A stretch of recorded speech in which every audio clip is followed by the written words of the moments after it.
Hey, it's your guy Tyrrell back with the interviews.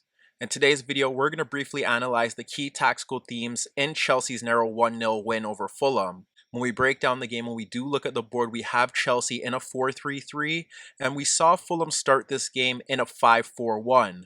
So first, we're going to see how Fulham looked to disrupt Chelsea when they were trying to build attacks, and then see how Chelsea were able to get into good attacking positions. So first, we have to start with Fulham's press, and in the earlier stages of that game, we had Cavallero sitting on Jorginho, and then you would see Lookman and De Cordova-Reid stepping into the path of the Chelsea center backs. That encouraged the wingbacks in Robinson and Tete to close down Azpilicueta and Chilwell, and that would leave Anguissa and Reid to deal with Kovacic and Mount. And then at the back, you'd have the three Fulham center backs against Chelsea's front three. When Fulham did drop off deeper, we did see them in the standard 5-4-1, and that would mean that Cavallero would sit on Jorginho, and you would have Anguissa and Reid stepping into the path of Mount and Kovacic. We did see some examples where, for instance, if Kovacic dropped off deeper into an inside left position, De Cordova-Reid would step into his path, and there was a time where we did see De Cordova-Reid stepping into the path of Chilwell and Tete pushing forward to close down Kovacic. But for the most part, this was about Fulham ensuring that Chelsea's midfield couldn't get a grip of the game, so we did see Cavallero allowing Thiago Silva and Rudiger to step forward.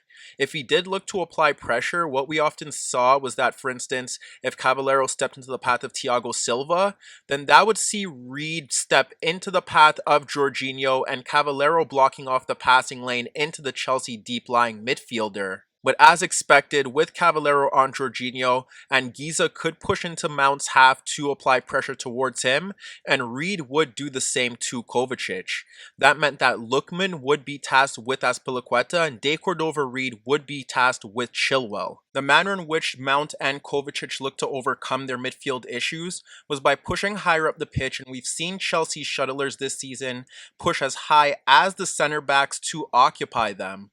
For instance, there was a time where we saw Mount in that gap between Lookman and Anguissa, and just ahead of Robinson and Adarabioyo. And the same can be said for Kovacic when you would push higher up the pitch, in behind Reid and De Cordova-Reid, but just ahead of Anderson and Olaena. Out in the wider areas, Ziyech would be looking to tuck in central, just into that gap ahead of Adarabioyo as well, and that would allow Azpilicueta to push forward beyond Lookman. However, there were times where Ziyech simply held that touchline, and that still would allow Azpilicueta to push forward, but he would be making underlapping runs.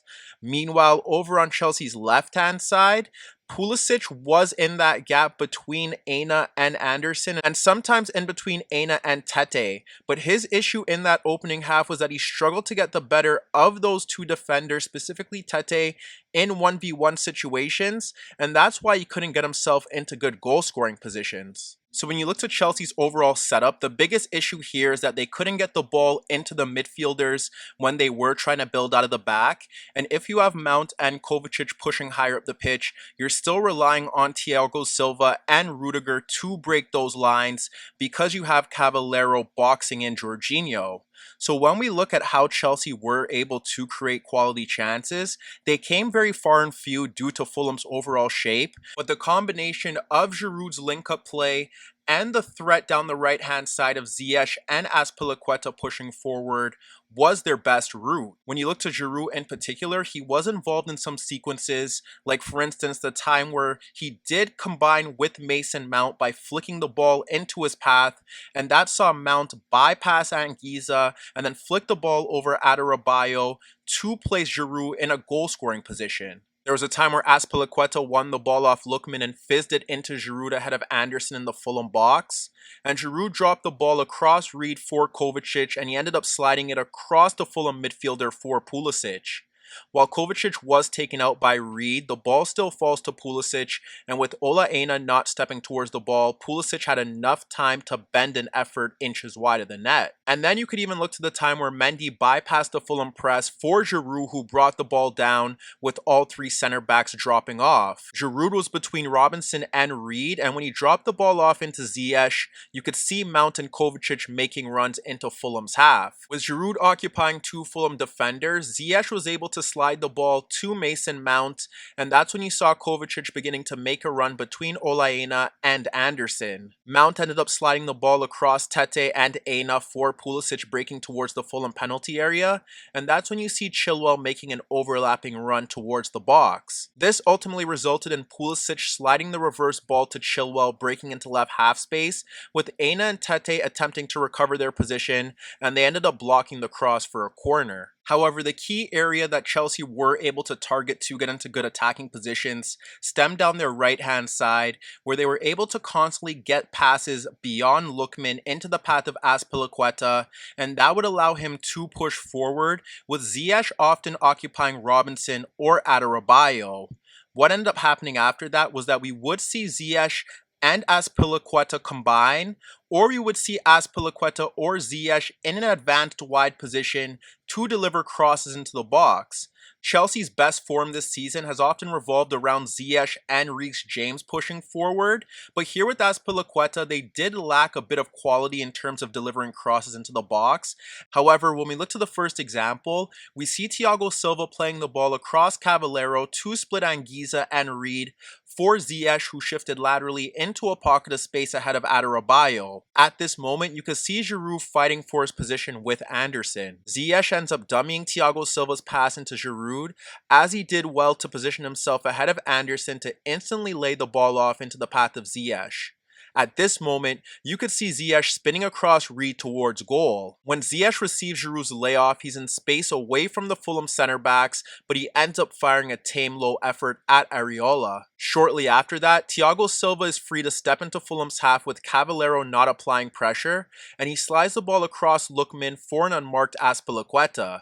Here you could see Mount pushing Anguissa towards the penalty area, Robinson holding position with the back five, and Ziyech ahead of Adarabioyo. Robinson is reluctant to close down Azpilicueta, and it allows the right back to deliver a cross into the penalty area, with only two Chelsea players breaking towards the 6-yard box, and this sequence ultimately results in Mount hitting the crossbar as Fulham failed to clear their lines. If we look to another example, there was a time where we could see Thiago Silva free to step forward to play a pass to an unmarked Jorginho in the halfway circle, as Cavallero stepped to Rudiger with hopes that Lookman would tuck in narrow to close the Brazilian center back, and Reed would get tight on Jorginho. This forces Cavallero to desperately shift across to Thiago Silva, and Lookman's gamble leaves Azpilicueta unmarked on the right touchline. When Thiago Silva plays the ball to Jorginho, he instantly switches play to an unmarked Azpilicueta to break forward into the Fulham half, with only Robinson ahead of him, but the left wing back has to hold his position due to Ziyech holding the right touchline. When Azpilicueta carries the ball towards Robinson at the edge of Fulham's penalty area,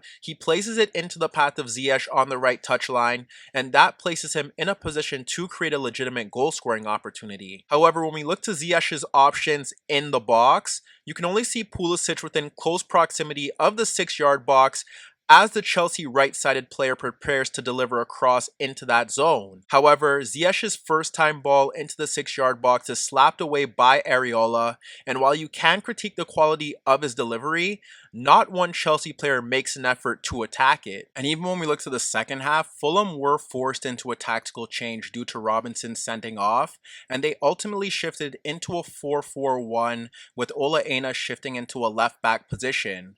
What we saw from Chelsea here was that they did push Azpilicueta and Chilwell higher up the pitch, and it forced back Fulham into more of a back six.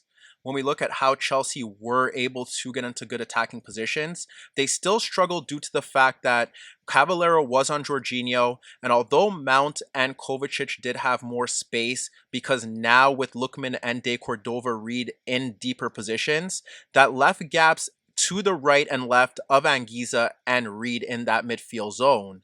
But what we saw down Chelsea's left side in particular was that you did have Pulisic in between De Cordova, Reed, and Tete, and that would allow Kovacic to push forward with Chilwell higher up the pitch. But there were times where you did see Pulisic drop off deeper ahead of Anguissa or Reed to get on the ball, and Kovacic was simply occupying Tete. This forced Lampard to bring on Tammy Abraham for Jorginho, and Chelsea shift to a 4-4-2, and now in those deeper midfield positions, they had a 2v1 with Mount and Kovacic being able to pick up the ball to either side of Caballero. And then you had Giroud and Abraham in those gaps between Adebayo and Anderson, or in between the center backs and the full backs. That ultimately leaves you with at least 2 Chelsea players attacking crosses from wide areas, as you had Ziyech and Pulisic drifting into narrow positions to allow the fullback space to push forward to deliver crosses. But even when we look to Chelsea's best chance prior to the goal,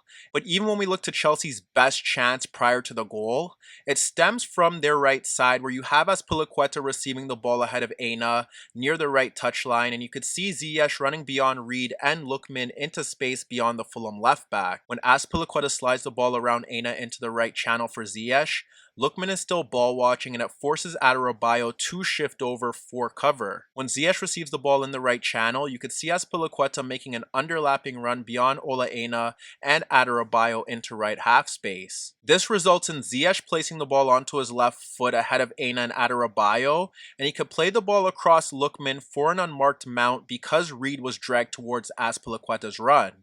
However, here he locates Giroud running across Anderson, Abraham bullying Tete to get goal side, and Pulisic making an unmarked run at the back post, but unfortunately for Chelsea, Ziyech's delivery evades all 3 attackers and goes out for a goal kick. Hi everybody, thanks for watching, and subscribe here for your latest tactical analysis and daily commentary on the InnerViews show. And if that wasn't enough, don't forget you could find more organic, unfiltered soccer/football analysis on the InnerViews podcast, the best soccer/football podcast in the world, available on iTunes, Spotify, iHeartRadio, Spreaker, and any Android apps on your Android devices.